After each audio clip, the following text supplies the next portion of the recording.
ছোলা বুট, পেঁয়াজু, বেগুনি, চপের সাথে ভারী খাবার নিয়ে চলছে বরিশালের ইফতার বাজার। বাসাবাড়ির ইফতারের পাশাপাশি স্বাদে ভিন্নতা আনতে বাইরের ইফতার কিনছেন নগরবাসী। এক্ষেত্রে মান, স্বাদ এবং ক্রয় ক্ষমতার দিকে লক্ষ্য রেখে বাহারি ইফতারের আয়োজন করছে হোটেল রেস্টুরেন্টগুলো।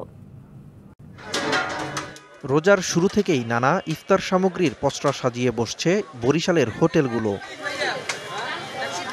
সাধারণ ইফতারির পাশাপাশি ক্রেতাদের আকৃষ্ট করছে বিফ জালি কাবাব, গরুর কালাভুনা, roast, chicken fry, biryani, haleem, খাসির লেগ, জামাই জিলাপি এবং বিভিন্ন ধরনের পিঠা।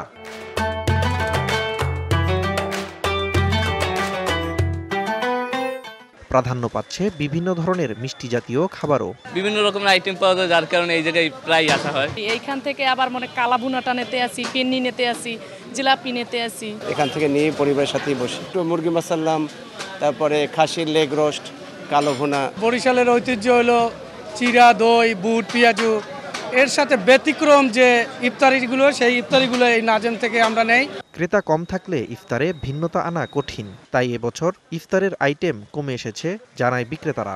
গেল বছর হচ্ছে আমরা প্রায় 5-6 আইটেম এবার করিনি, কমিয়েছি কারণ আমাদের সেই পরিমাণ ক্রেতা এবার নেই এবং দ্রব্যমূল্যের দামও অনেক বেশি। 18-19টা আইটেমের খাবার হয়। সাইজবাদের বিরিয়ানি হয়, গরুর তেহারি হয়, বাসমতির কাচ্চি হয়, আলুর চপ, বেগুনি, এগুলা অন্য অন্য মালামাল এর সাথে থাকে, কিন্তু ওইগুলোই আমরা বেশি বিক্রি করি। প্রতি বছরই ইফতারে সবচেয়ে বেশি চাহিদা থাকে বিভিন্ন ধরনের জিলাপির। এবছর এর চাহিদা আরও বেড়েছে। DVC news desk.